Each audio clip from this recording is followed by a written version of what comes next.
কালামুল্লাহ মাজিদের আলোকে আমরা জানবার চেষ্টা করি এই ছোট্ট সূরাটিতে আল্লাহ তাআলা আমাদের জন্য কি রেখেছেন। সূরাতু আল কারিআহ, সূরার নাম হচ্ছে আল কারিআহ। সবাই বলেন সূরার নাম আল কারিআহ। আরো জোরে কি নাম? আল কারিআহ। মুখস্থ আছে না সবার? ছোট ছোট সূরাগুলো আমরা মনের অজান্তে কবে যে মুখস্থ করে ফেলেছি আমরা নিজেরাও জানি না, ঠিক কি না? মসজিদে যখন যাই, দাদার হাত ধরে বাবার হাত ধরে ছোটবেলা যখন যেতাম, ইমাম সাহেবের কণ্ঠে কেরাত শুনতে শুনতে ছোট ছোট সূরাগুলো শুনতে শুনতে কবে যে আমাদের মুখস্থ হয়ে গেছে আমরা নিজেরাও টের পাইনি। সুবহানাল্লাহ পড়েন। এই সূরাটা এমন একটা সূরা আমাদের অনেকেরই মুখস্থ আছে। এই সূরাটা মাক্কি সূরা। কি সূরা? সবাই বলেন আরো জোরে। বিশ্বনবীর জীবনে দুইটা ইনিংস, একটা মাক্কি ইনিংস আর একটা মাদানী ইনিংস। ইনিংস বুঝেন তো? হ্যাঁ, ছেলেপেলেরা ক্রিকেট খেলে অনেক, তো ইনিংস বললে তাড়াতাড়ি বোঝে। ফার্স্ট ইনিংস, সেকেন্ড ইনিংস আছে না? বিশ্বনবীর জীবনে দুইটা ইনিংস, একটা মাক্কি ইনিংস আর একটা মাদানী ইনিংস।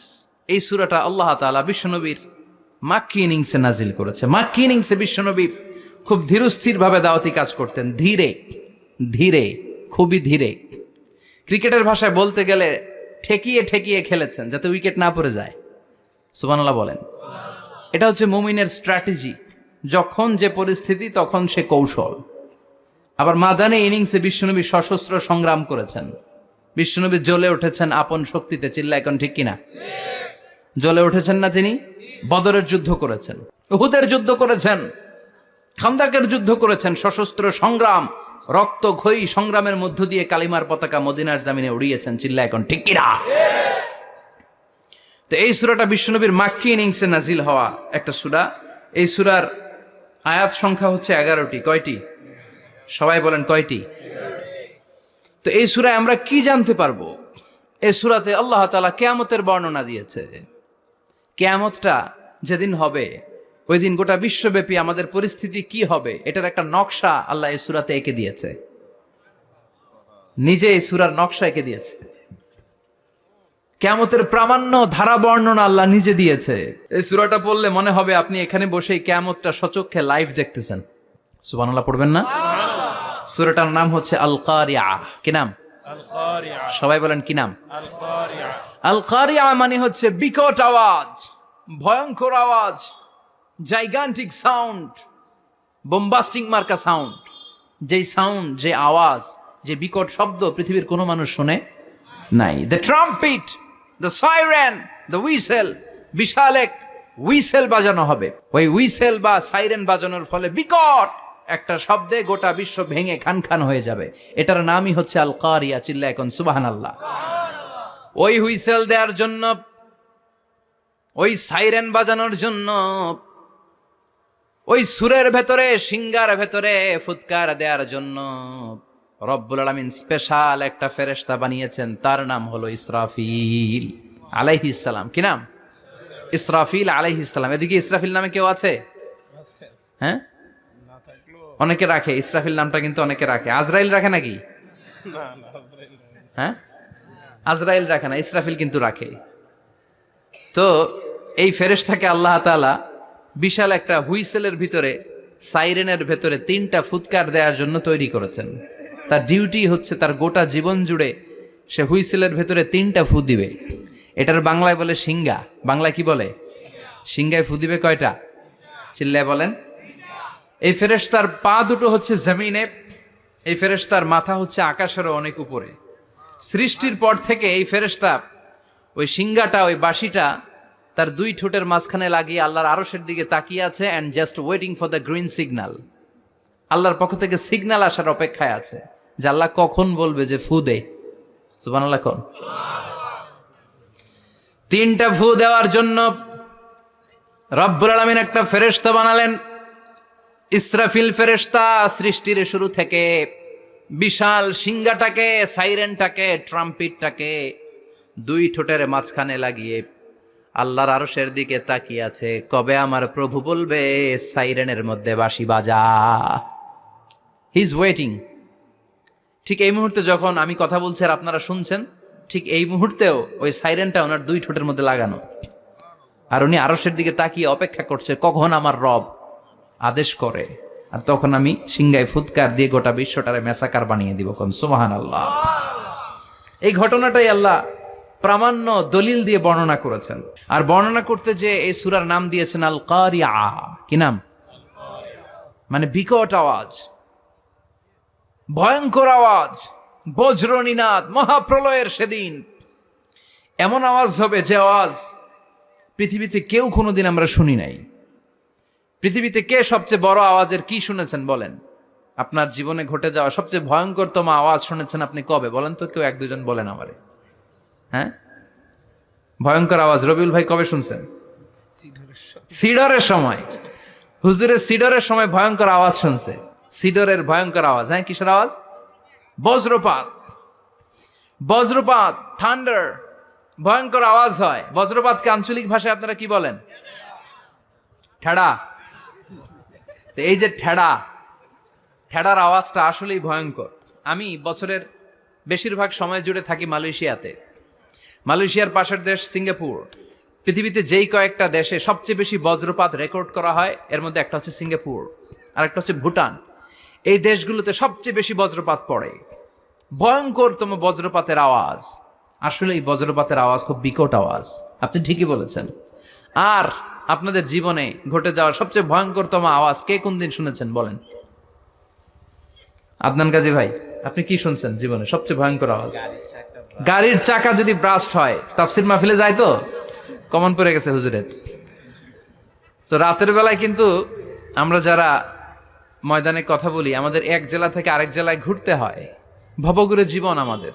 কোরআনের বাণীকে পৌঁছে দেওয়ার দায়িত্ব আমরা নিয়েছি, বাণীবাহকের কাজ আমাদের।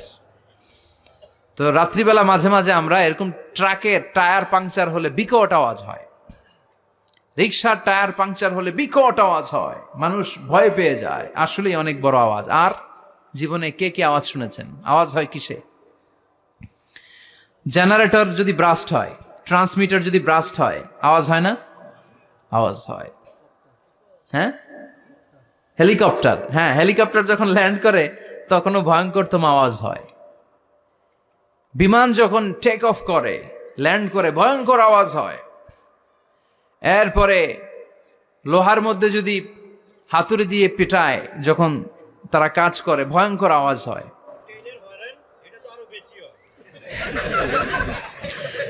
ট্রেনের যে হর্ন বাজায়, যে ট্রেন আসতেছে, মাঝখানে চমৎকার কথা বলেছেন, মাঝখানে ওই যে ক্রসিং থাকে, ক্রসিং আটকে দিয়ে একটা হুইসেল বাজায়, বিকট আওয়াজ হয়।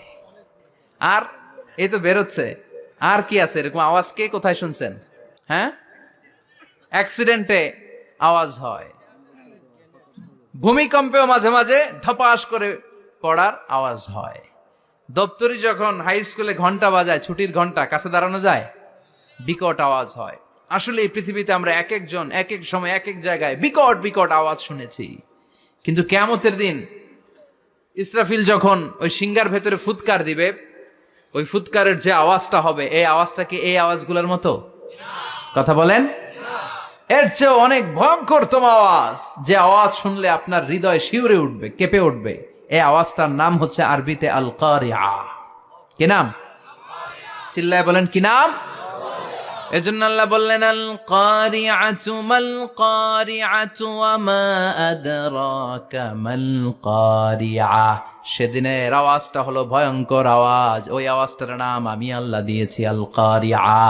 আল কারিআ মাল কারিআ ওয়া মা আদরাকা মাল কারিআ। তিনবার তিনি সূরার শুরুতে তিনবার এই শব্দটা উচ্চারণ করেছেন। কয়বার? কথা বলেন। তিনবার। যে কোনো জিনিস তিনবার যখন আমরা বলি, গুরুত্ব বোঝানোর জন্য বলি, বলি না? বিশ্বনবীও মাঝে মাঝে কোনো জিনিসের ইম্পর্টেন্স, সিগনিফিকেন্স, তাৎপর্য এবং গুরুত্ব বোঝানোর জন্য তিনবার বলতেন। কয়বার? একবার বিশ্বনবী তাকওয়া নিয়ে ওয়াজ করতেছিলেন আর বলছিলেন আত-তাকওয়া হা হুনা, আত-তাকওয়া হা হুনা, আত-তাকওয়া হা হুনা, ওয়া ইউশিরু ইলা সাদরিহি সালাসা মাররাত।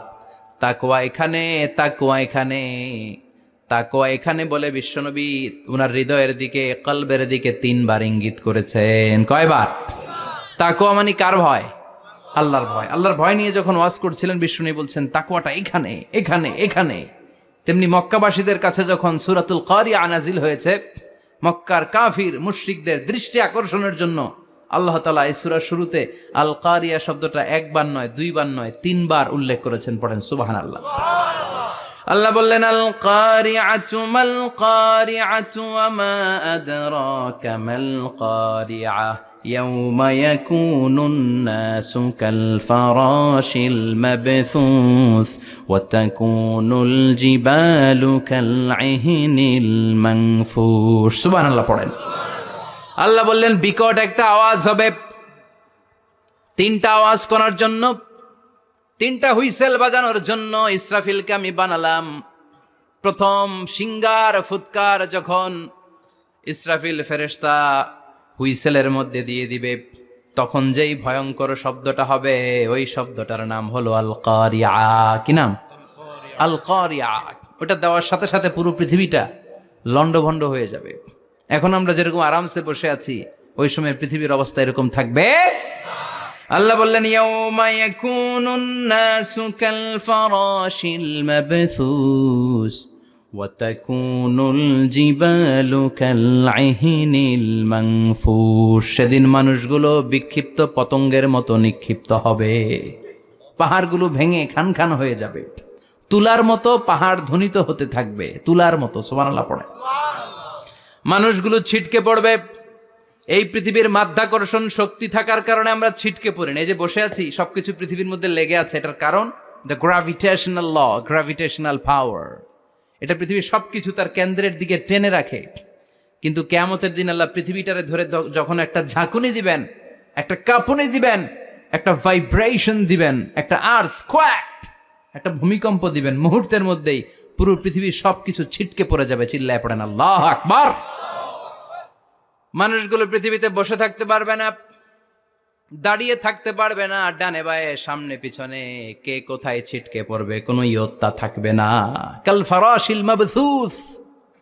মানুষগুলো বিক্ষিপ্ত পতঙ্গের মতো নিক্ষিপ্ত হবে। শীতকালে ছেলেপেলেরা গ্রামাঞ্চলে অনেক সময় র্যাকেট খেলে না, ব্যাডমিন্টন খেলে, দেখবেন ওই খেলার জন্য শীতকালে ক্ষেতের মাঝখানে বাঁশ গেড়ে দেয় আর বাঁশের মধ্যে লাইট লাগায়। এলাকায় খেলেনি? কি নাম এই গ্রামের? পাহাড়পুর। পাহাড়পুরে খেলো তোমরা?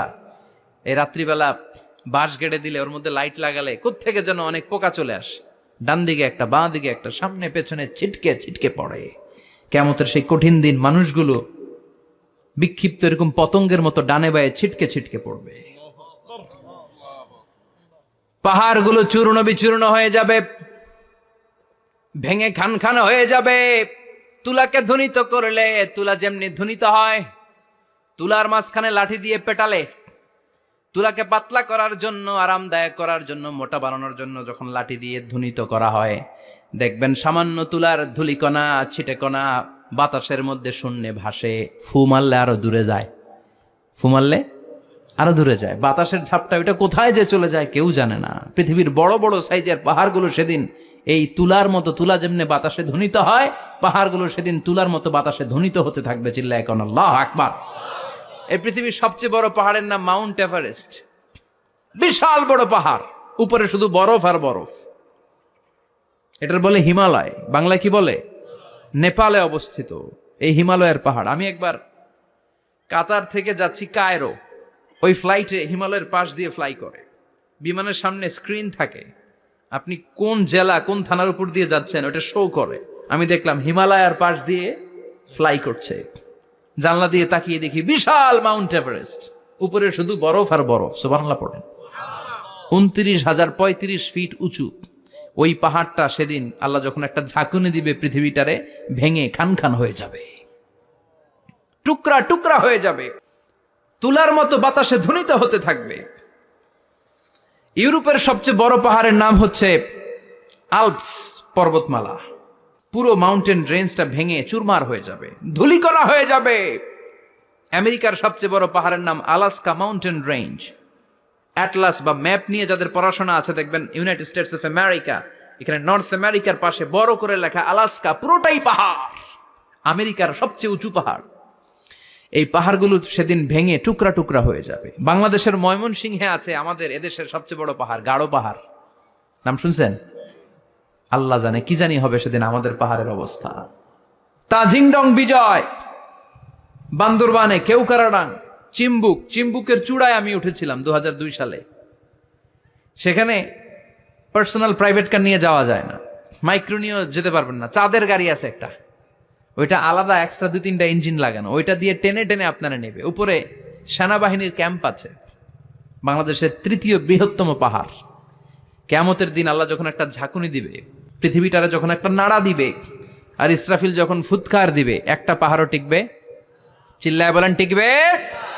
এজন্য আল্লাহ বললেন, ইযা যুলজিলাতিল আরদু জিলজালাহা ওয়া আখরাজাতিল আরদু আসকালাহা ইযা রুজ্জাতিল আরদু রাজ্জাও ওয়া বুসাতিল জিবালু বাসসা।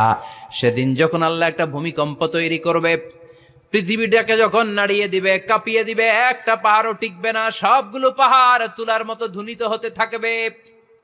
মানুষগুলো ছিন্ন বিচ্ছিন্ন হয়ে ডানে বায়ে ছিটকে পড়বে, চন্দ্র সূর্য আলো থাকবে না, মানুষের চোখগুলো ছানা বড়া হয়ে যাবে। ফাইদা বারিকাল বাসারু ওয়া খাসাফাল কামারু ওয়া জুমিআশ শামসু ওয়াল কামার ইয়াকুলুল ইনসানু আইনাল মাফার। চাঁদে আলো থাকবে না, সূর্যে আলো থাকবে না, প্রক্সিমা সেন্ট্রাইতে আলো থাকবে না, alpha Centauri A, alpha Centauri B, Eta Carinae, Betelgeuse, Andromeda, একটার ভেতরেও সেদিন আলো থাকবে না, সবগুলো অন্ধকার হয়ে যাবে। সাগরের পানির মধ্যে সেদিন দাউ দাউ করে আগুন জ্বলবে। সেই দিনটার নাম হচ্ছে আল কারিয়া। মাল ওয়ামা আদরাকা মাল। মানুষগুলো পাগল হয়ে যাবে। কেউ থাকবে তখন টয়লেটে, ইমাজিন কেমন ভাবে আল্লাহ নকশা এঁকেছেন। কেউ থাকবে টয়লেটে, কেউ থাকবে ক্ষেত খামারে, কেউ থাকবে অফিস আদালতে, কেউ থাকবে রান্নাঘরে, কেউ থাকবে মৌজ মাস্তির ভেতরে। ঠিক তখনই কিয়ামত হয়ে যাবে, কেউ পার পাবে না, সবার মুখে একটা চিৎকার, আইনাল মাফার। পালাবো কোথায়? কিয়ামতটা শুধু পৃথিবীর একদিকে অনুষ্ঠিত হবে না, গোটা বিশ্বব্যাপী হবে, তাই না? নাকি বাংলাদেশে কিয়ামত শুরু হইলে সৌদিতে হবে না? হ্যাঁ, আমেরিকাতে হবে না, সুইজারল্যান্ড, ইন্দোনেশিয়া, অস্ট্রেলিয়া, গোটা বিশ্বব্যাপী একসাথে কিয়ামতের ভয়ঙ্কর দৃশ্যের অবতারণা ঘটবে। চিল্লা এখন ঠিক কিনা? মা তার ছেলেরে চিনবে না, দুধের বাচ্চাকে রেখে মা পালাবে।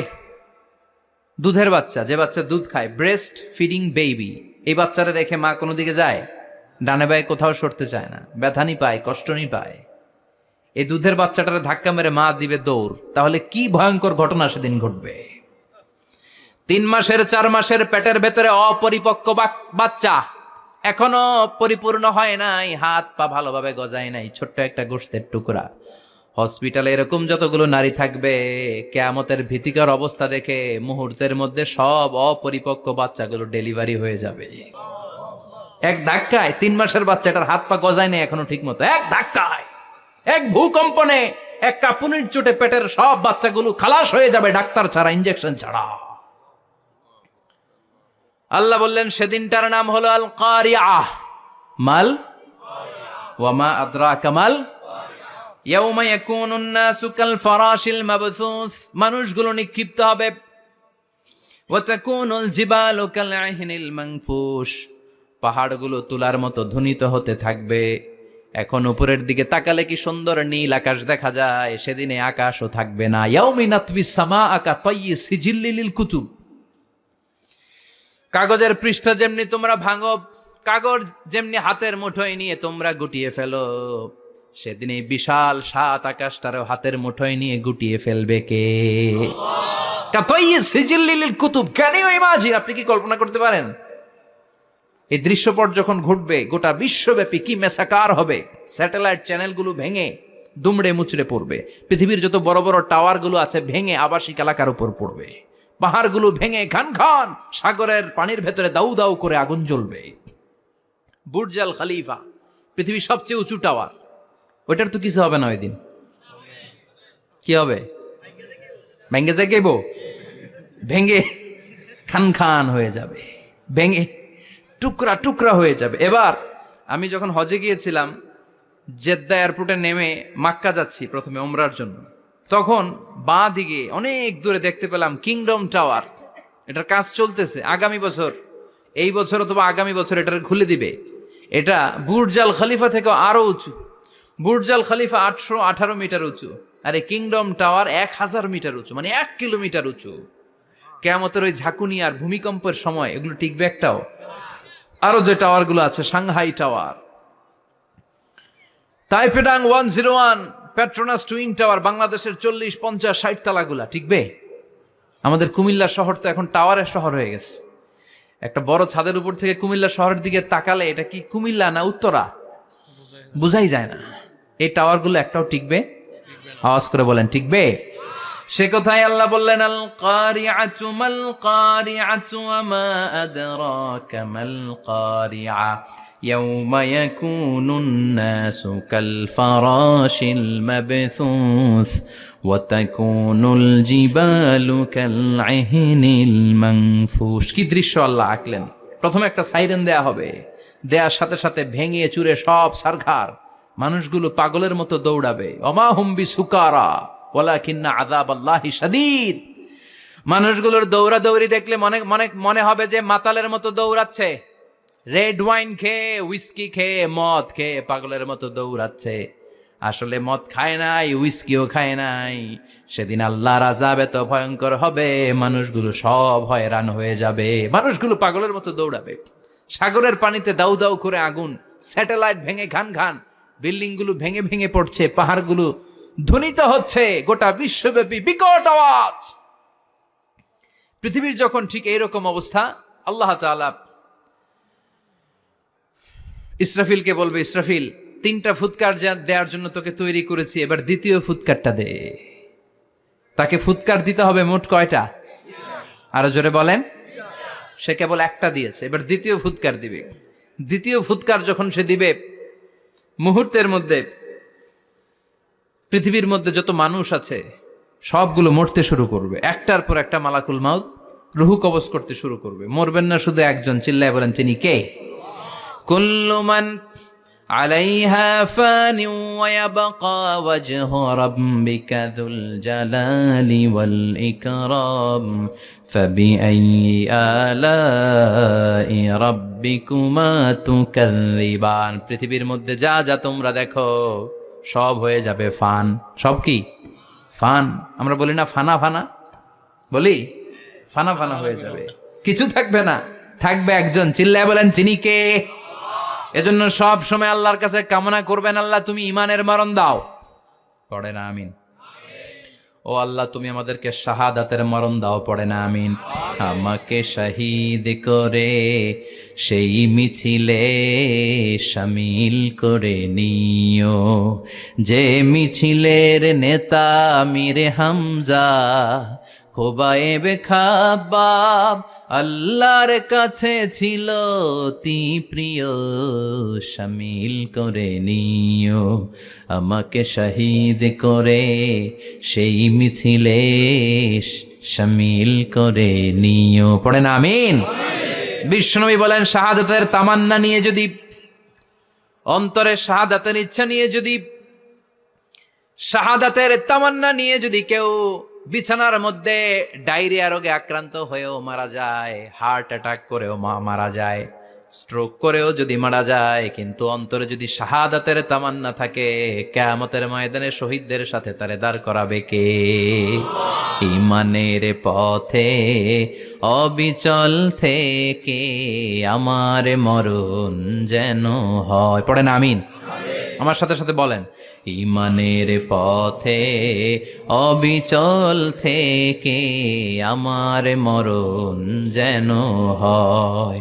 তোমারই কাছে মিনতি আমার, তোমারই কাছে মিনতি আমার, মহামহিম দয়াময়। ঈমানের পথে অবিচল থেকে আমার মরণ যেন হয়। পড়েন আমিন? ঈমানের মৃত্যু এক, আল্লাহ ছাড়া কেউ দিতে পারে না। শাহাদাতের মৃত্যু আল্লাহ ছাড়া কেউ দিতে পারে না। এজন্য আখের যদি ভালো হয় সব ভালো তার, শেষ ভালো যার।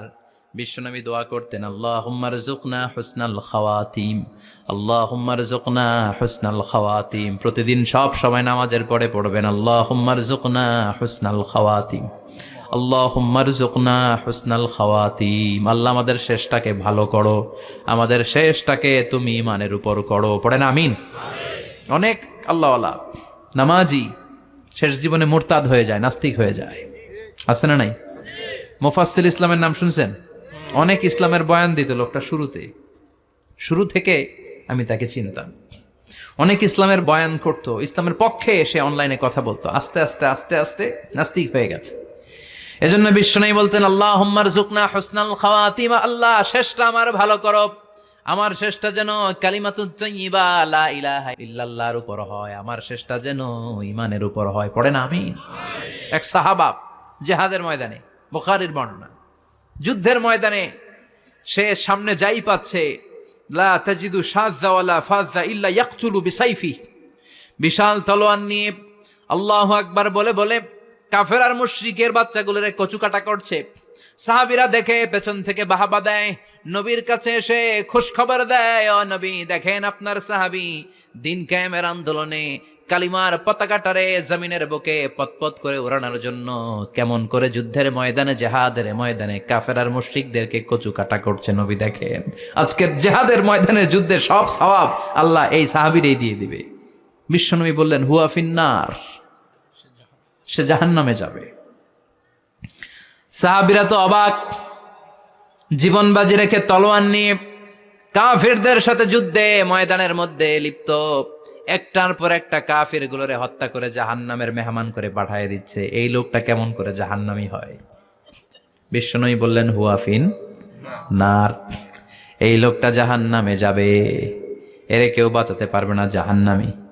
এক সাহাবী মনে মনে বলল, এই লোকটা কেমন করে জাহান্নামী হয়, আমি তার পেছনে পেছনে দেখব তার শেষ পর্যন্ত কি ঘটে, কারণ নবী যা বলে এটা তো কোনোদিন মিথ্যা হতে পারে। সাহাবী লুকিয়ে লুকিয়ে তার পিছু নিল, দেখলো যুদ্ধ করতে করতে জিহাদের ময়দানে শত্রুদের মাঝখানে ঘাটির ভেতরে সে মারতে মারতে চলে গিয়েছে, মারতে মারতে কাফেরদের মাঝখানে এমন জায়গায় চলে গিয়েছে চারদিক থেকে কাফেররা তাকে ঘেরাও দিয়ে ফেলেছে। এবার আর সে পারে না, দীর্ঘ সময় যুদ্ধ করতে করতে এবার ক্লান্ত শ্রান্ত, এবার নিজেও মারে আবার মাইরও খায়, মারে আবার মাইরও খায়। খেতে খেতে হঠাৎ এক কাফেরের তলোয়ারের আঘাতে তার ডান হাত নাই, এক কোপে ডান হাতটা জমিনে পড়ে গিয়েছে, ফিনকে দিয়ে রক্ত, ব্লিডিং হতে হতে, রক্তপাত হতে হতে সাহাবী নিস্তেজ, আর পারে না, আর সহ্য করতে পারে না। শাহাদাতের জন্য অল্প একটু দেরি, এই অল্প একটু দেরি সাহাবীর আর সহ্য হয় নাই। ওই সাহাবী নিজের তলোয়ারটা জমিনের মধ্যে গেড়ে তলোয়ারের উপর ঝাঁপিয়ে পড়েছে, তলোয়ারের এক মাথা পেটের এইখান দিয়ে ঢুকে পিঠের ওই পাশ দিয়ে বের হয়েছে। যে সাহাবী পেছন থেকে ফলো করেছে সে বলে, আশহাদু আন্না মুহাম্মাদ রাসূলুল্লাহ, আল্লাহু আকবার। দৌড়ে এসে নবীর কাছে বলে, ও নবী, আপনি যে নবী, শেষ নবী, আখিরি জামানার পয়গম্বর, আপনি যে বিশ্ব নবী, কোনো সন্দেহ নাই, আমি নিজ চোখে চাক্ষুষ দেখে এসেছি আপনার ওই সাহাবা আত্মহত্যা করে দুনিয়া থেকে বিদায় হয়েছে। এজন্য শেষটা কার, শেষটা কিভাবে যায় আমরা জানি। এজন্য আল্লাহর কাছে আমরা ফরিয়াদ করি আমাদের মৃত্যু যেন ঈমানের মৃত্যু হয়। আমিন পড়েন, আর জোরে পড়েন আমিন। দ্বিতীয় ফুৎকার দেওয়ার সাথে সাথে আল্লাহ মালাকুল মাউতকে বলবে, ও মালাকুল মাউত, পৃথিবীর সব মানুষগুলোর রুহু কবজ কর। সব মানুষের রুহু কবজ হয়ে যাবে, সব জিনদের রুহু কবজ কর, সব জিনদেরও রুহু কবজ হয়ে যাবে। এবার সব ফেরেশতাদের রুহু কবজ কর, সব ফেরেশতাদের রুহু কবজ হয়ে যাবে। আল্লাহ বলবেন, আখবিরনি মান ইয়াবকা, আর কে কে বেঁচে আছে বল। মালাকুল মউত বলবে, আল্লাহ মানুষগুলো সব শেষ, জিনগুলো শেষ, ফেরেশতাগুলো শেষ, শুধুমাত্র 4 জন বড় বড় ফেরেশতা এখনো মারে নাই। আল্লাহ বলবে, যা জিব্রাইল, মিকাইল, ইসরাফিল, যে ইসরাফিলের ফুৎকারে কিয়ামত হয়েছে ওই ইসরাফিলকেও শেষ করে ফেল। জিব্রাইল, ইসরাফিল, মিকাইল সব শেষ, এবার মহাবিশ্বে কেউ নাই। আল্লাহ বলবেন, আখবিরনি মান ইয়াবকা, ও মালাকুল মাউত, আর কে আছে? কয় কেউ নাই, সব শেষ। কেউ আছে? কেউ নাই, সব শেষ, আছে শুধু আল্লাহ আর মালাকুল মাউত, ঠিক কি না? আল্লাহ বলবে, আখবিরনি মান ইয়াবকা, ও মালাকুল মাউত আমারে বল কে আছে? কয় আমি আছি। কয় তুই মর। আমি আছি, আমি। আল্লাহ বলবে তাহলে এবার তুই মর, তুই মর। শোনার সাথে সাথে মালাকুল মাউতের কাঁপুনি ছুটে যাবে, খিচুনি ছুটে যাবে, ভয় ভয়ে খিচুনি ছুটে যাবে, কারণ মৃত্যুটা তো সে দেখেছে। দুইটা সিস্টেমে মালাকুল মাউত রূহ কাবাজ করে। আপনারা যারা আল্লাহওয়ালা, আপনাদের মাথার সামনে এসে একটা যুবক, সুশ্রী, যত সুন্দর হতে পারে একজন মানুষ, এরকম একজন মানুষের চেহারায় আসবে আপনাদের কাছে, এসে সুগন্ধি পারফিউম মাখা সাদা ধবধবে কাপড় পরে এসে আপনার শিওরে বসবে, এসে খুবই বিনয়ের সাথে ভদ্রতার সাথে বলবে, ইয়া আইয়াতুহান নাফসুল মুতমাইন্না, ইয়া আইয়াতুহান নাফসুল মুতমাইন্না, ইয়া আইয়াতুহান নাফসুত তাইয়্যিবা, হে পবিত্র আত্মা বেরোয় আয়। বলার সাথে সাথে আপনার রুহুটা স্মুথলি বেরোয় যাবে। ইয়াতি বিহানুত মিন হানুতিল জান্নাহ, কাফান মিন আকফানিল জান্নাহ, জান্নাতের হানুতে করে কাফনের মধ্যে পেঁচিয়ে আপনার রুহুটারে মালাকুল মাউত ইল্লিনে নিয়ে যাবে।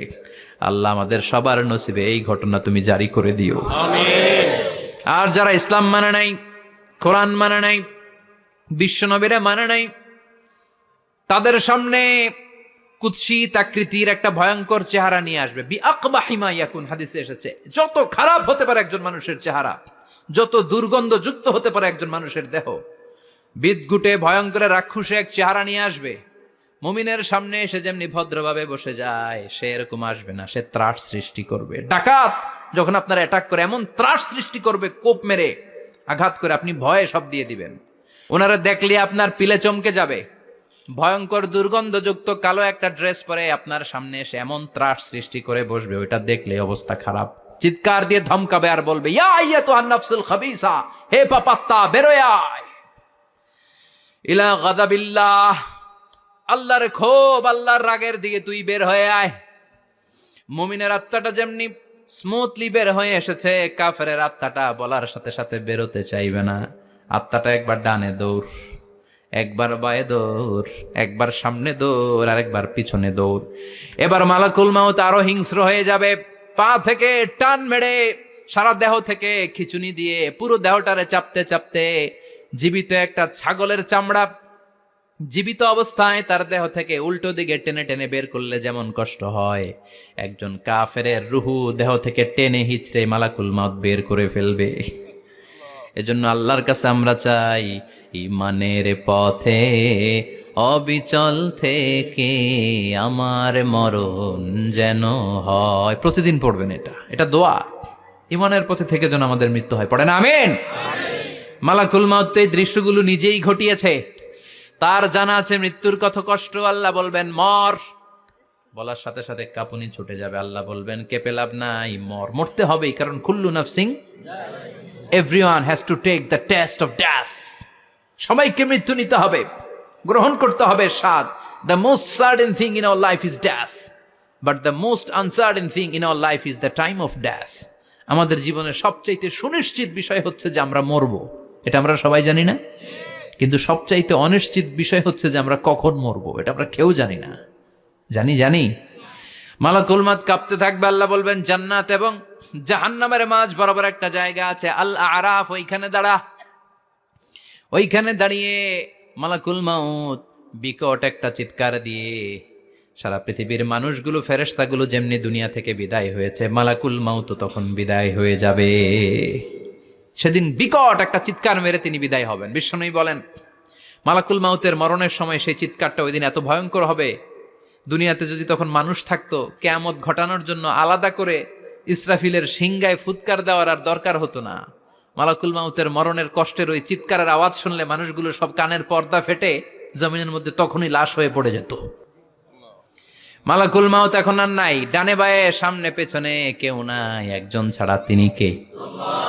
আল্লাহ তখন বলবেন ইয়া আরদু আইনা নাহারুকে, পৃথিবী তোর নদীগুলো কই, বিল্ডিং গুলো কই, রাজা বাদশা গুলো কই, পৃথিবীর নাজ নেয়ামত কই, ভোগের দুনিয়া আজকে কোথায়, অহংকার দাপট আর ক্ষমতার বড়াই আজকে কোথায়? লিমানিল মুলকুল ইয়াউম, who belongs the kingdom today, আজকে ক্ষমতা কার? চিল্লায় বলেন তো সেদিন ক্ষমতা হবে কার? লিমানিল মুলকুল ইয়াউমা লিল্লাহিল ওয়াহিদিল কাহ্হার। ক্ষমতা সেদিন কারো নয়, ক্ষমতার মালিক একজন, তিনি কে? সব ক্ষমতার মালিক আল্লাহ, কেউ নাই, সব মরে গেছে। এভাবে যে কত হাজার কোটি বছর আল্লাহ একা থাকবেন এটা আল্লাহ জানেন, আমরা কেউ জানি? ইসরাফিলকে আল্লাহ বানিয়েছিলেন সিংহায় 3টা ফুৎকার দেওয়ার জন্য। চিৎকার করে বলতে হবে কয়টা? দিছে কয়টা? বাকি আছে কয়টা? এবার রব্বুল আলামিন ইসরাফিলকে জীবিত করবেন, জীবিত করে বলবেন তাড়াতাড়ি 3য় ফুৎকার দিয়ে তোর ডিউটি শেষ কর। সুবহানাল্লাহ পড়েন। ইসরাফিল এবার 3য় ফুৎকার দিবে। 3য় ফুৎকার দেওয়ার সাথে সাথে সাথেই পৃথিবীর বিভিন্ন প্রান্ত থেকে, মহাবিশ্বের বিভিন্ন প্রান্ত থেকে মানুষের জিনগুলো দাঁড়াতে শুরু করবে। বিমান দুর্ঘটনায় যারা মারা গিয়েছে, ছাই হয়েছে, ছাই থেকে উঠে দাঁড়াবে। তিমি মাছের খাবার হয়ে সাগরের মধ্যে মিশে গিয়েছিল, সাগর থেকে দাঁড়াতে শুরু করবে। পাহাড়ের মধ্যে যারা মারা গিয়েছে, পাহাড় থেকে উঠবে। হিন্দুদের শ্মশানের মধ্যে যেখানে লাশ পোড়ানো হতো, ওখান থেকে দাঁড়াবে। মানুষগুলো কবর থেকে উঠবে, যে যেখানে মারা গিয়েছে সেখান থেকে দাঁড়াবে। মিনহা খলাকনাকুম ওয়া ফিহা নুঈদুকুম ওয়া মিনহা নুখরিজুকুম তারাতান উখরা। মাটি থেকে বানালাম, মাটির কবরে পাঠালাম, আবার মাটির কবর থেকে দাঁড় করায় দিবে কে? মানুষগুলো দাঁড়াবে। মুমিন বান্দারা চোখ কচলাতে কচলাতে বলবে মান বাআসানা মিন মারকাদিনা। قالوا من بعثنا من مرقدنا هذا ما وعد الرحمن وصدق المرسلون। মুমিন বান্দারা চোখ ডলতে ডলতে বলবে ঘুম ভাঙালো কে? ঘুম ভাঙালো মরার কোকিলে। ঘুম ভাঙাইয়া গেল রে হে মরার কোকিলে, কয় না? এটা মরা কোকিল আবার ঘুম ভাঙায়, ব্যাটারি দিছে মনে এটার ভিতরে। আমার ঘুম ভাঙালো কে? মুমিনরা, আপনারা দাদা আসছে আনন্দের ঘুম দিবেন সেদিন কবরে। 3টা প্রশ্ন আপনারে করা হবে। মার রব্বুক, তোর রবের নাম কি? তোমার ধর্মের নাম কি? এই লোকটারে চিনো নাকি, ওনার নাম কি? এবার বলবে 3টা প্রশ্নের উত্তর কোত্থেকে শিখলা? কও কোত্থেকে শিখছেন? বলতে হবে কোরআন থেকে শিখেছি। 4টার উত্তর যখন করতে পারবেন, ইফসাহু লাহু কবরুহু 70 যিরাআন, কবরটারে 70 হাত লম্বা করে দেয়া হবে। ওয়াইফতাহু লাহু বাবুন ইলাল জান্নাহ, আপনার কবরের ভেতরে থেকে জান্নাতের দিকে একটা ঘর করে দেয়া হবে। জান্নাতের সুঘ্রাণওয়ালা সুবাতাস আপনার কবরের মধ্যে এসে ধাক্কা মারবে। জান্নাতে ঢোকা লাগবে না, আপনার ওই কানেকশন দিয়ে আসবে।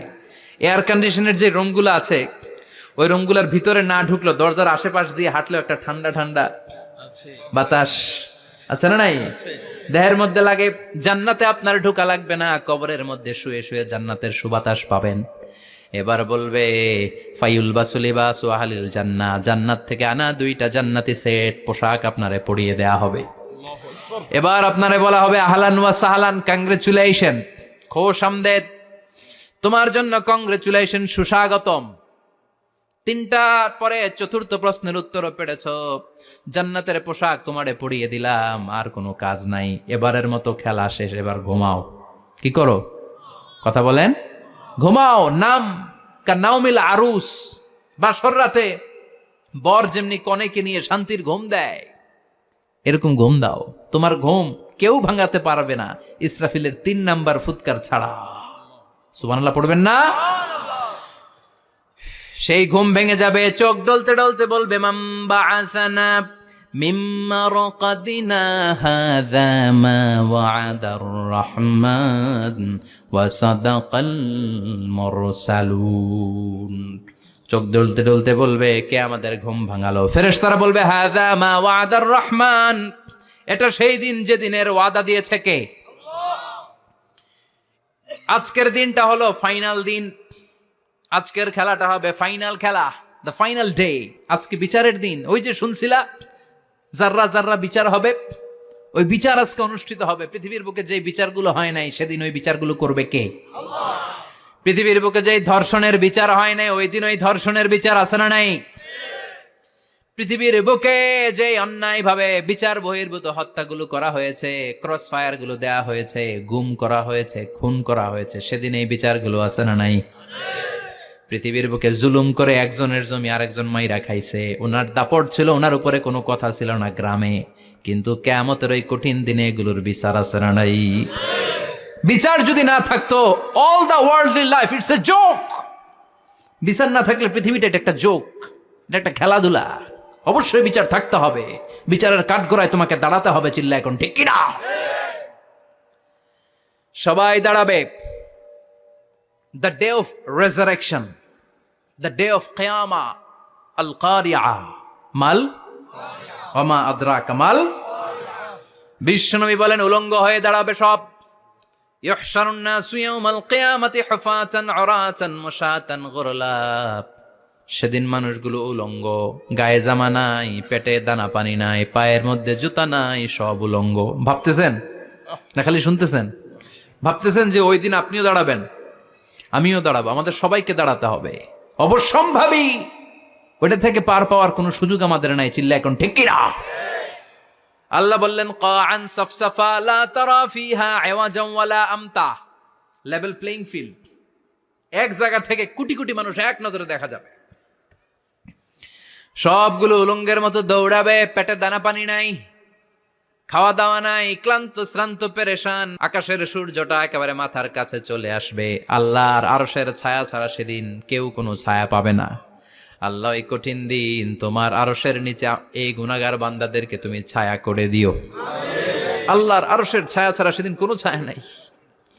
সূর্যের তাপে মাথার মগজগুলো ভাতের মাড়ের মতো গলে গলে নাকের ছিদ্র দিয়ে কানের ছিদ্র দিয়ে বেয়ে বেয়ে পড়বে।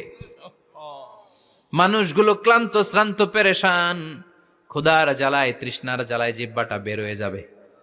50,000 বছর হবে সে দিনটা লম্বা। কয় হাজার?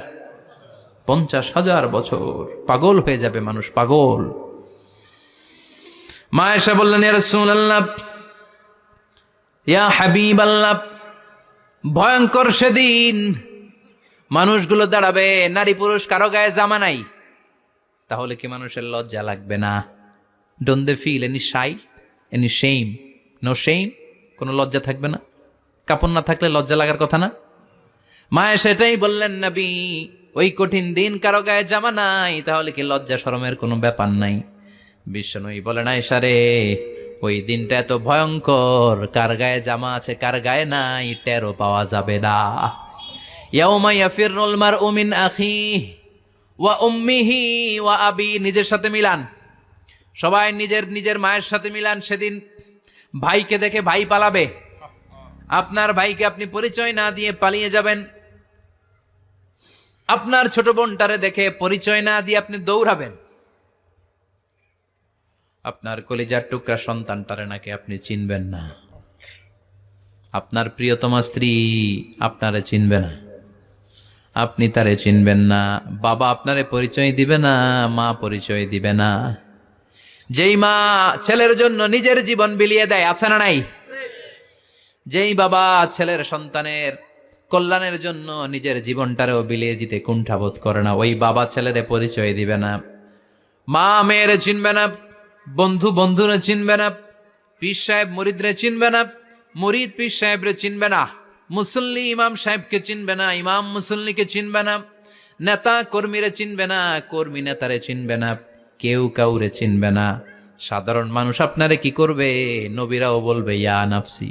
সব নবীর মুখের জিকির ইয়া নাফসি, ইয়া নাফসি। বাঁচানোর কেউ নাই। 50,000 বছর মানুষগুলো ছুটতে ছুটতে সৈয়দনা আদম আলাইহিস সালামের কাছে যাবেন। নূহ আলাইহিস সালাম, ইব্রাহিম আলাইহিস সালাম, মূসা আলাইহিস সালাম, সবাই বলবে পারবো না, আমাদের পক্ষে করা কিছু সম্ভব না। আজকে আল্লাহ এত রাগান্বিত হয়েছে, এত রাগান্বিত আল্লাহ পৃথিবীতে কোনোদিন হন নাই।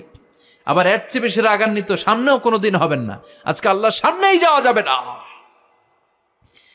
পরে সৈয়দনা ঈসা আলাইহিস সালাম বলবেন সাজেশন আছে আমার কাছে, সাজেশন।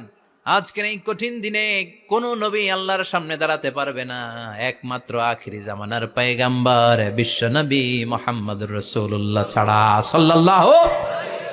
বিশ্ব নবী মাকামে মাহমুদে তখন সেজদায় পড়ে থাকবেন, কাঁদতে থাকবেন। সবার জিকির ইয়া নফসি, বিশ্ব নবীর জিকির ইয়া উম্মতি। আল্লাহু আকবার। আল্লাহ বলবেন নবী আর কাঁদবেন না, মাথা তুলেন। ইরফা রাসাক, ও নবী মাথা তুলেন। সাল তুতা, আজ কি যা চাবেন আমি তাই দেব। ওয়াশফা তুশাফা, যার জন্য সুপারিশ করবেন কবুল করে নেব। কঠিন দিন, ওই ভয়ঙ্কর দিনের ভয় অন্তরে থাকার দরকার আছে না নাই?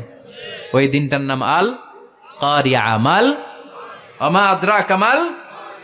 এরপর আল্লাহ বললেন ফাআম্মা মান সাকুলাত মাওয়াজিনুহু ফাহুয়া ফি ঈশাতির রাদিয়াহ ওয়া আম্মা মান খাফফাত মাওয়াজিনুহু ফাউম্মুহু হাওিয়া ওয়া মা আদরাকা মা হিয়া নারুন হামিয়া। পড়েন আল্লাহু আকবার। দেখেন বর্ণনাটা কেমন করে দিচ্ছেন। আল্লাহ বললেন সেদিন আমি মিজানের পাল্লায় তোমাদের সব কিছুর ওজন দেব। মিজানের বহু বচন হচ্ছে মাওয়াজিন। মিজান মানে দাড়ি পাল্লা, মিজান মানে কি? বহু বচন কি? মাওয়াজিন। আল্লাহ বললেন ফাআম্মা মান সাকুলাত মাওয়াজিনু, এই মিজানের পাল্লা যদি কেউ ভারী করতে চান একটা দোয়া সকাল সন্ধ্যা পড়বেন, সুবহানাল্লাহি ওয়া বিহামদিহি সুবহানাল্লাহিল আযীম। আমার সাথে সাথে আওয়াজ করে পড়েন সুবহানাল্লাহি ওয়া বিহামদিহি সুবহানাল্লাহিল আযীম, সুবহানাল্লাহি ওয়া বিহামদিহি সুবহানাল্লাহিল আযীম। বিশ্বনবী বলেন এই দুইটা বাক্য জিহ্বায় উচ্চারণ করতে পাতলা, আল্লাহর কাছে বড্ড প্রিয়, কিন্তু মিজানের পাল্লায় রেখে দিলে ওজন হয়ে যাবে, বিশাল ওজন, আপনার ওজনের পাল্লা ভারী করে ফেলবে। সেদিন আল্লাহ মিজানের পাল্লায় জাররা জাররা হিসাব করবেন। মিজানের শাব্দিক সুন্দর অর্থ হচ্ছে নিক্তি পাল্লা। কি পাল্লা? কথা বলেন, ঘুমে ধরছে? শেষ করে দেই আর 2-1 মিনিট, তাও জিনা। ওয়াজ শুনবেন তো না চলে যাবেন? সব জিনা। তো মিজানের পাল্লার শাব্দিক বাংলা অর্থ হচ্ছে, সুন্দর অর্থ হচ্ছে নিক্তি পাল্লা।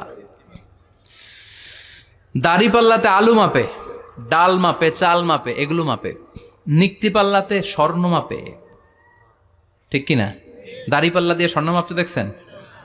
নিক্তি পাল্লা দিয়ে মাপে, কারণ দাড়ি পাল্লায় খুব সূক্ষ্ম হিসাব করা যায় না। 2-4টা চাল ডাল বেশি কম এদিকে যাক ওদিকে যাক তেমন সমস্যা নাই, কিন্তু স্বর্ণ যদি কিছু বেশি কম যায়, আমও শেষ, সালাও, ব্যবসা শেষ। ক্রেতা পাইয়ে গেলে উনি লাভবান, আমি পাইয়ে গেলে আমি লাভবান। এজন্য স্বর্ণ মাপতে হয় নিক্তি পাল্লা দিয়ে। নিক্তি পাল্লার এখন মিটার বের হয়েছে, ওটার মধ্যে একটা চুল ছিঁড়েও যদি আপনি 2-3টা চুল ফেলে দেন ওইটা ওজনে এসে যাবে, পয়েন্ট এত এত, এটার ওজন আছে। সুবহানাল্লাহ পড়েন। আল্লাহ এরকম নিক্তি পাল্লা সেদিন দাঁড় করাবে, যে নিক্তি পাল্লার ভেতরে আল্লাহ জাররা জাররা হিসাব করবে। ফামাইয়া আমাল মিসকালা জাররাতিন খাইরান ইয়ারা। জাররার উদাহরণ আমি এরকম দেই, শীতের দিন সকালবেলায় যাদের টিনের ঘর আছে, দেখবেন টিনের ঘরে উপরে ছিদ্র আছে, ওই ছিদ্র দিয়ে সূর্যের আলো ঘরে ঢুকে। ঘরে ঢুকলেই দেখবেন ঘরের কোথাও আলো নাই, কিন্তু এই টিনের ছিদ্র দিয়ে সূর্যের চিকন একটা আলো ঘরে ঢুকেছে। ওটা সামনে দেখলে, সামনে গেলে দেখবেন যে ওই আলোটার মধ্যে পাতলা পাতলা ধুলা বালি উঠতেছে, ঘরের কোথাও দেখা যায় না, কিন্তু ওইটার মধ্যে দেখা যায়। দেখা যায় না? ওইটারে আরবিতে বলে জাররা। ওই জাররা পরিমাণ পাপ করেছেন সেটাও দেখবেন, জাররা পরিমাণ ভালো করেছেন সেটারও প্রতিদান সেদিন দিবে কে? যাদের মিজানের পাল্লা ভারী হয়ে যাবে, ফাহুয়া ফি ঈশাতির রাদিয়া, সে আরামে থাকবে, সুখে থাকবে। তাকে সামনের দিক থেকে এনে এই ডান হাতে আমলনামা দেয়া হবে। ফাআম্মা মান উতিয়া কিতাবাহু বিয়ামিনিহি ফাসাউফা ইউহাসাবু হিসাবান ইয়াসীরা। সেদিন যাদেরকে ডান হাতে আমলনামা দেয়া হবে তাদের আমলনামা সহজ হয়ে যাবে। আল্লাহ এই কঠিন বিপদের দিন, যেদিন আমার বাবা আমারে চিনবে না, আমার মা আমারে চিনবে না, সূর্য আমার মাথার উপর, তুমি ছাড়া আমার কেউ নাই, ওই কঠিন দিনে আমারে তুমি ডান হাতে আমলনামা দিও। চিল্লায় পড়েন আমিন। রোজ হাসরে হে আল্লাহ আমার করোনা বিচার, আল্লাহ করোনা বিচার। বিচার চান? প্রতিদিন দোয়াতে বলবেন আল্লাহ তুমি আমার বিচার করো না, বিচার ছাড়া তুমি আমারে মাফ করে দিও। বিচার করলে আমরা পার পাওয়ার কোনো সুযোগ নাই। বিশ্বনবী বললেন মান নুকিশা উযিবা, বিচার যারা আল্লাহ করবেন সেদিন বাঁচার কোনো সুযোগ তার জন্য থাকবে না। শুধু দয়া করে মায়া করে মাফ করে দিলে তাকে আটকানোরও কেউ থাকবে। রোজ হাসরে হে আল্লাহ আমার, পড়েন করোনা বিচার, আল্লাহ করোনা বিচার বিচার চাহি না তব দয়া চাহে এ গুনাহগার আল্লাহ করোনা বিচার। পড়েন আমিন। ডান হাতে আমলনামা দেয়া হবে যার মিজানের পাল্লা ভারী হবে। আর ফাআম্মা মান উতিয়া কিতাবাহু ওয়া আম্মা মান খাফফাত মাওয়াজিনুহু, আর যার মিজানের পাল্লা হালকা হয়ে যাবে ফাউম্মুহু হাওিয়া, তার জন্য আছে ধ্বংস। ওয়া মা আদরাকা মা হিয়া নারুন হামিয়া, এটা কেমন ধরনের ধ্বংস জানো নাকি? নারুন হামিয়া, দ্য ব্লেজিং ফায়ার, জ্বলন্ত আগুন। তাদেরকে আর ডান হাতে আমলনামা না, তাদেরকে পেছন দিক থেকে এনে বা হাতে আমলনামা দেয়া হবে। আল্লাহ এটা থেকে তুমি আমাদেরকে বাঁচাও। ওয়া আম্মা মান উতিয়া কিতাবাহু ওয়ারাআ যাহরিহি ফাসাউফা ইয়াদউ সুবুরা, ওরা আমলনামা নিতে চাইবে না। যাদেরকে ডান হাতে আমলনামা দেয়া হবে আনন্দে উৎফুল্ল হয়ে ওরা তাকবীর দিবে, লিল্লাহি তাকবীর। আর যাদেরকে বা হাতে দেয়া হবে কয় লাগবে না, কি বলবে? লাগবে না, আমলনামার দরকার নাই। আল্লাহ বলেন লাগবে, আমলনামা নাও, নিজের আমলনামা নিজেই পড়ে নাম্বারিং করো। ইকরা, পড়ো। পড়া ছাড়া কোনো গতি নেই। কোরআনও শুরু করছে পড়ো, আর আখিরাতের আমলনামা শুরু করছে কি দিয়া? কি দিয়ে? ইকরা কিতাবাকা কাফা বিনাফসিকাল ইয়াউমা আলাইকা হাসিবা। আমলনামা পড়ো, নিজেই দেখো কি আমলনামা করেছো। আপনি যে আজকে তাফসীর মাহফিলে আছেন, এটা থাকবে না আপনার আমলনামায়? আজকের এশার সালাত যে জামাতে পড়লেন, আমলনামায় থাকবে না? ছোটবেলা থেকে শুরু করে আজ অবধি আপনি যেখানে যেটা যখন যেইভাবে করেছেন, একেবারে ছোট্ট ছোট্ট থেকে শুরু করে মাঝারি থেকে শুরু করে বড় বড় কাজগুলো সবগুলো আমলনামায় তুলে দিবে কে? আপনার তো আনন্দের শেষ নাই। আপনার আমলনামায় আছে খালি জামাতে নামাজ, মা বাবার খেদমাত, শিরক আর বেদাতের বিরুদ্ধে জিহাদ, হকের পক্ষে আপনার স্লোগান, ইসলামের পক্ষে আপনার আন্দোলন। আপনি ইসলামের জন্য জীবনটারে বিলিয়ে দেওয়ার জন্য রাজি ছিলেন। আপনি জ্বলে উঠেছিলেন আপন শক্তিতে। আপনার তো ভালো ভালো কাজগুলো দিয়ে আমলনামা ভরপুর। কিন্তু যাকে বা হাতে আমলনামা দেয়া হবে সে পড়তে চাইবে না, কারণ খুললেই দেখে আকাম আর কুকাম। পৃষ্ঠা একটার পরে একটা উল্টায় খালি আকাম কুকাম, দুর্নীতি, চোরা কারবারি, ফ্যান্সি ডিলের ব্যবসা, মা বাবারে অন্যায়ভাবে অত্যাচার, এলাকার মধ্যে ত্রাস সৃষ্টি, এরকম ডাকাইত আছে না নাই? পাপ দিয়ে যার জীবন সাজানো, ও কি আমলনামা পড়তে চাইবে? ও দেখবে যে ইসলামরে বিভিন্ন জায়গায় যে বাঁশ দিছে ওগুলো আছে না নাই? ইসলামের বিরোধিতা করেছে, কোরআনের বিরোধিতা করেছে, হকের বিরোধিতা করেছে, শাহবাগের মঞ্চে উঠে ভাষণ দিয়েছে, এরকম আছে না নাই? যত যত জায়গায় ইসলামের বিরোধিতা সব পাবে সে তার আমলনামায়, সে তো পড়তে চাইবে না।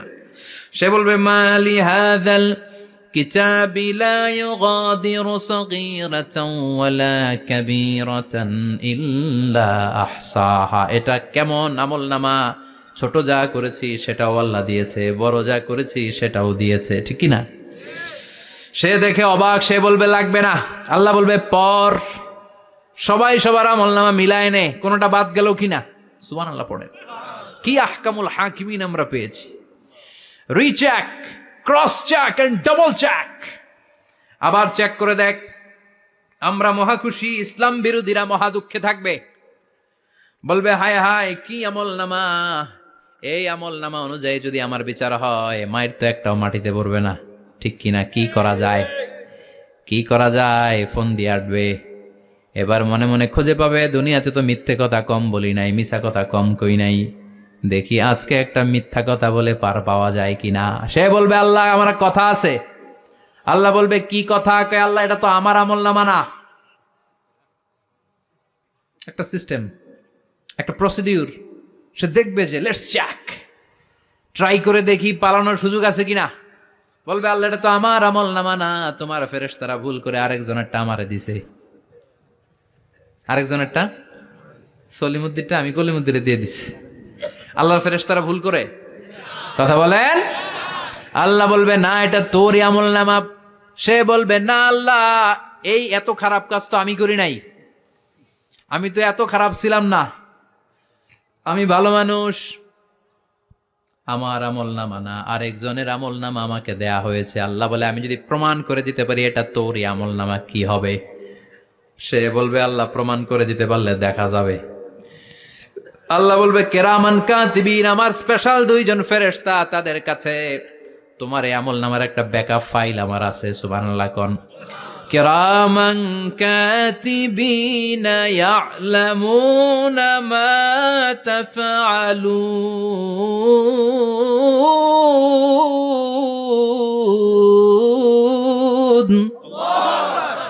কিরামান কাতিবিন, সম্মানিত দুই ফেরেশতা, ইয়ালামুনা মা তাফআলুন, দুনিয়ার বুকে যেখানেই তুমি যা করেছো সব তারা জানে, লিখে রেখেছে। ওইখানকার ব্যাকআপ ফাইল থেকে আরেকটা আমল নামা এনে দুইটা আমল নামা দেয়া হবে, মিলিয়ে দেখ দুইটাই তোর কিনা। এবার মিলিয়ে দেখবে প্রতিটা শব্দে শব্দে, বাক্যে বাক্যে, অক্ষরে অক্ষরে মিলে যাবে। সুবহানাল্লাহ পড়েন। উনি তো আহকামুল হাকিমিন, উনি প্রমাণ করার সব বন্দোবস্ত করেই রেখেছেন। চিল্লা এখন ঠিক কিনা? তারপরও নাফরমান কুলাঙ্গার গদ্দার বলবে আল্লাহ আমি করি নাই, দুইটাই আমার না, আমি এগুলো করি নাই, আপনার কেরামান কাতিবিন ভুল কইরা আমারে দিয়েছে, আমি কি করুম, আমি তো ভালো মানুষ। আল্লাহ বলবেন তোর মাথাটা উপরের দিকে কর, তোর গলার নিচে এইখানে আমি একটা লকেট দিয়েছি।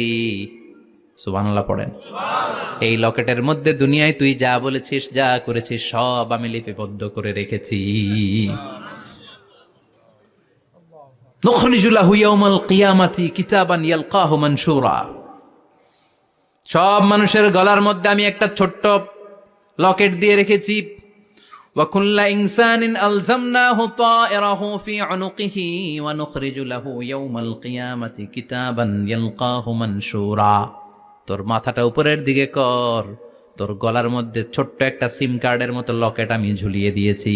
দুনিয়াতে যখন যা করেছিস, যা বলেছিস সব আমি সিস্টেমে এটার ভেতরে ঢুকিয়ে দিয়েছি, সব আছে এইখানে। ওকুল্লা ইনসান, সবার আছে।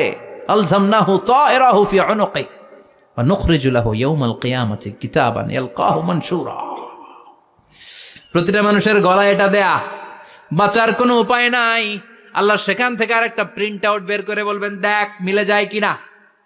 গাদ্দার দেখবে এটাও মিলা যায়, বাঁচার উপায় আছে। এরপরও লাস্ট চান্স, আবার বাঁচার জন্য বলবে আল্লাহ আমি করি নাই। আল্লাহর কাছে প্রমাণ করে দেওয়ার মতো আরো হাজারো পদ্ধতি আছে না নাই? আল্লাহ বলবেন আয়াহসাবুল ইনসানু আল্লান নাজমা ইযামা বালা কাদিরিনা আলা আন নুসাউইয়া বানানা। আমি তোর প্রতিটা আঙ্গুলের ফিঙ্গারপ্রিন্ট আমার কাছে সংরক্ষণ করে রেখেছি। তোর আমলনামার উপরে তোর ফিঙ্গারপ্রিন্ট আছে, আর আমার কাছে তোর নাম সহ তোর ফিঙ্গারপ্রিন্ট আছে, তোর 14 গোষ্ঠীর ফিঙ্গারপ্রিন্ট আমার আছে। সুবহানাল্লাহ কইবেন না? এটা দিয়ে আল্লাহ ধরে ফেলবেন। এই ফিঙ্গারপ্রিন্ট মিলে না, এই হাতের আঙ্গুলের ছাপ, এটা আবিষ্কার করেছে ফ্রান্সিস গ্যালটন নামে একজন সায়েন্টিস্ট 1880 সালে। 1500 বছর আগে কোরআনে সূরাতুল কিয়ামার ভেতরে ফিঙ্গারপ্রিন্টের কথা বলে দিয়েছে কে? আল্লাহ। কি আজীব কথা! আঙ্গুলের এই ছাপ খেয়াল করে কোনোদিন দেখছেন? এখানে ছোট্ট ছোট্ট এরকম গোল গোল গোল গোল গোল গোল গোল গোল ছাপ আছে। একটা আঙ্গুলের সাথে আরেকটা আঙ্গুলের মিলে না। আমার এই আঙ্গুলের সাথে এটা মিলবে না, এটার সাথে এটা মিলবে না। আমার 10টা আঙ্গুলের সাথে মিলবে না, একটার সাথে আরেকটা না, আলাদা আলাদা। এই পৃথিবীতে যদি 600 কোটি মানুষ থাকে তাহলে 6000 কোটি হাতের আঙ্গুল, একটা আঙ্গুলের সাথে আরেকটা আঙ্গুলের কোনো মিল আছে? কারিগরটা কে? স্রষ্টাটা কে? আবার যারা সিগনেচার দিতে পারে না তাদের টিপসই আছে না নাই? এখন দেশের বাইরে যেতে চাইলে ইমিগ্রেশনে ফিঙ্গারপ্রিন্ট আছে না নাই? সব জায়গায় লাগে। এটাকে বলে বায়োমেট্রিক অথেন্টিকেশন। গত বছর 2 আগে বাংলাদেশও সিম কেনার জন্য সবাইকে দেয়া লাগছে না? আপনি দেশে বিদেশে ঘুরতে যাবেন, ফিঙ্গারপ্রিন্ট লাগবে, সিকিউরিটি পারপাস আপনাকে দিতে হবে, ফিঙ্গারপ্রিন্ট দিতেই হবে আপনার। আর পায়ের মধ্যে যেটা আছে এটাকে ফুটপ্রিন্ট কি বলে? ওইটা প্রাণীদের ক্ষেত্রে কাজে লাগে। প্রাণী গণনা করতে বাঘ শুমারি হয় সুন্দরবনে। আমাদের সুন্দরবন কিন্তু অর্ধেক আমাদের, অর্ধেক ইন্ডিয়ার। তো কাদের বাঘ কোনটা, কোন এলাকায় কয়টা বাঘ আছে এটার হিসাব আছে। তো বাঘ গনে কি করে? বাঘের চেহারা তো একরকম, আর কাছে যেহেতু গনার সুযোগ নাই, এটা গনে পায়ের ছাপ দেখে। বাঘের তো হাত নাই, 4টাই পা। এই পায়ের একটা বাঘের পায়ের ছাপের সাথে আর একটা বাঘের পায়ের ছাপের মিল নাই। সুবহানাল্লাহ পড়ে। আবার কাবা ঘরের পাশে ছোট্ট একটা জায়গা আছে, ওই জায়গায় একজন নবীরও ফুটপ্রিন্ট আছে না নাই? ওয়াত্তাখিযু মিন মাকামি ইব্রাহিমা মুসাল্লা। ইব্রাহিমের ফুটপ্রিন্ট যেইখানে আছে ওই জায়গাটারে নামাজের জায়গা বানাও। সাইয়েদনা ইব্রাহিম আলাইহিস সালামের পায়ের ছাপ আছে। আদম আলাইহিস সালামের ফুটপ্রিন্ট আছে অ্যাডামস পিকে। এইভাবে আল্লাহ বললেন তোর আঙ্গুলের ছাপ আছে, আমল নামাটা খোল। আল্লাহর অথেন্টিকেশন থেকে আঙ্গুলের ছাপ, আমল নামার আঙ্গুলের ছাপ দুটোই মিলে যাবে, আর কোনো চোরামি করার সুযোগ তার থাকবে নাকি? কথা বলেন। মিথ্যা বলে আল্লাহর কাছ থেকে সেদিন বাঁচার কোনো সুযোগ আছে? একটার পর একটা প্রমাণ দিয়ে আল্লাহ প্রমাণ করেই ছাড়বেন, এটা আর কারো আমল নামা নয়, এটা তোর আমল নামা। চিৎকার করে বলেন ঠিক কিনা? তারপরে বলতে চাইবে আমি করি নাই। আল্লাহ বলবেন আল ইয়াউমা নাখতিমু আলা আফওয়াহিহিম ওয়া তুকাল্লিমুনা আইদিহিম ওয়া তাশহাদু আরজুলুহুম বিমা কানু ইয়াকসিবুন। আজকে তোর ঠোঁট দুইটা আমি সেলাই করে দিলাম, তোর মুখ দিয়ে আর কথা বলার অধিকার নাই, তোর হাত এবার সাক্ষী দিবে। হাত বলবে আমি পাপ করেছি, অন্যায় করেছি, আমি শুট করেছি, আমি অন্যায়ভাবে মানুষের উপর চড়াও হয়েছি, হামলা করেছি, আঘাত করেছি। পা বলবে এই পা দিয়ে হেঁটে হেঁটে আমি গানের কনসার্টে গিয়েছি, মদের আড্ডাখানায় গিয়েছি, জুয়ার আসরে গিয়েছি, ঠিক কিনা? অন্যায় করার জন্য পা দিয়ে গিয়েছি, ব্রেন দিয়ে চিন্তা করেছি। একটার পর একটা অন্তর থেকে শুরু করে সারা দেহের প্রতিটি অঙ্গ প্রত্যঙ্গ সেদিন সাক্ষ্য দিবে। সেদিন আল্লাহর দরবার থেকে, আল্লাহর মুআখাজা থেকে পালাবার সুযোগ নাই। আল্লাহ অনেক ছাড় দিছে দুনিয়ার বুকে। খেয়াল রাখবেন, আল্লাহ ছাড় দেয় কিন্তু ছেড়ে দেয় না, তাই না? আল্লাহ কি দেয়? কিন্তু ফেরাউনরে ছাড় দিছিল, ছেড়ে দিছে? আবু জাহেলকে কি দিছে? ছাড়, ছেড়ে দেয় নাই। নমরুদকে কি দিয়েছে? এখনো অনেককে আল্লাহ ছাড় দেয়। অনেক দাপট, অনেক ক্ষমতা, অনেক অন্যায় আল্লাহ ছাড় দেয়, কিন্তু আল্লাহ ছেড়ে দেওয়ার সত্তা না। আল্লাহ যখন ধরবে পালানোর জায়গা থাকবে না, ঠিক কিনা? এজন্য আল্লাহ বললেন সেই দিনটা ভয়ঙ্কর দিন। দিনটার নাম হচ্ছে আল কারিয়াহ। মাল ওয়ামা আদরাকা মাল। কিয়ামতটারে দেখছেন আপনারা? দেখছেন না? আমি চেষ্টা করেছি আপনাদের চোখের সামনে তুলে ধরতে। অনেকটা দেখা গেছে না কিয়ামত? দেখা গেছে। ভয় হয়, অন্তরে কি ভয় লাগে? হৃদয় আমাদের পাষাণ হয়ে গেছে। এই পার্থিব জীবন, বিত্ত, বৈভব, এগুলোতে আমাদের অন্তর এখন শক্ত। এই অন্তর নরম হতে চায় না, এ চোখ দিয়ে পানি নামতে চায় না, অন্তরগুলো আমাদের পাথর। এই মাহফিলগুলোর উদ্দেশ্য হচ্ছে হৃদয়টাকে নরম করা, আখেরাতমুখী করে দেয়া। আমাদের আধ্যাত্মিকতা, দিনদারি, ইখলাস is going down day after day, প্রতিদিন কমছে। আর আমাদের লোভ, ইগো, অহংকার, দুনিয়ার লোভ, লালসা দিন দিন বেড়ে যাচ্ছে। এই তাফসির মাহফিলগুলোর উদ্দেশ্য এই তাফসিরের মধ্য দিয়ে মানুষগুলোরে আল্লাহওয়ালা বানানো, ঠিক কিনা? এই যে দুনিয়া যেটার জন্য এত পাগল, এটা আসলে একটা মরিচিকা, এটা একটা ধোঁকা, একটা ধূম্রজাল।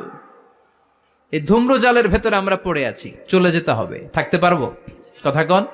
একদিন মাটির ভেতরে হবে ঘরে মন আমার, কেন বন্ধ দালান ঘর, প্রাণ পাখি উড়ে যাবে পিঞ্জর ছেড়ে, ধরা ধামে সবই রবে তুমি যাবে চলে, বন্ধু বান্ধব যত, মাতা পিতা দ্বারা সুত, সবই হবে তোমার পরে মন আমার, কেন বান্ধ দালান ঘর। একদিন মাটির ভেতরে হবে ঘরে মন আমার, কেন বান্ধ দালান ঘর। ওই মাটির ঘরের সামান তৈরির দরকার আছে না নাই? কবরের ভয়ে আমরা কি পারি না একটু মসজিদের ভেতরে যেতে? মশার ভয়ে আমরা মশারির ভেতরে ঢুকি, এরকম আছে না নাই? কিন্তু জাহান্নামের আগুনের ভয়ে মসজিদে ঢুকতে চায় না, এরকম ডাকাইত আছে না নাই? মসজিদমুখী হতে হবে। প্রথম যে হিসাবটা আল্লাহ কিয়ামতের দিন নিবে ওইটা সালাত। সেটা কি? সালাত কায়েম করো, সালাত কায়েম করো, হবে সম্মানিত তুমি। আপনারা সম্মানিত বানাবে কে? আমরা সম্মানিত হতে চাই না? হবে সম্মানিত তুমি, হবে জান্নাতি তুমি, সালাত তোমার অঙ্গে মাখো, সঙ্গে রাখো, তবেই তো মুমিন। রব্বি আলা আলা, রব্বি আলা আজিম। সুবহানাল্লাহ পড়ে। আজকের এই মাহফিল থেকে কি আমরা এই ওয়াদা করতে পারি না যে আমরা আর কোনোদিন সালাত ছাড়বো না? যেহেতু সালাত পড়লে আমি সম্মানিত হব, এই সালাতের হিসাব প্রথম হিসাব। রাজি আছেন? হাত তুলে আল্লাহরে দেখান, আওয়াজ তুলে আল্লাহর একটা ডাক দেন, বলেন আল্লাহ। আর জোরে ইয়া আল্লাহ। হাত তুলে ওয়াদা করলাম জীবনে কোনোদিন নামাজ ছাড়বো না, 5 ওয়াক্ত সালাত জামাতের সাথে আদায় করার চেষ্টা করব। তুমি তৌফিক দাও, ঈমানি মৃত্যু দাও, শহীদি মরণ দাও। আমিন। আর জোরে পড়েন আমিন। যতগুলো কথা বলেছি কোরআন সুন্নাহর আলোকে বলেছি। এই সবগুলো কথা আল্লাহ যেন প্রথমে আমাকে আমলের তৌফিক দান করে, পাশাপাশি আপনাদেরও আমলের তৌফিক দান করে। আমরা পড়ি আমিন।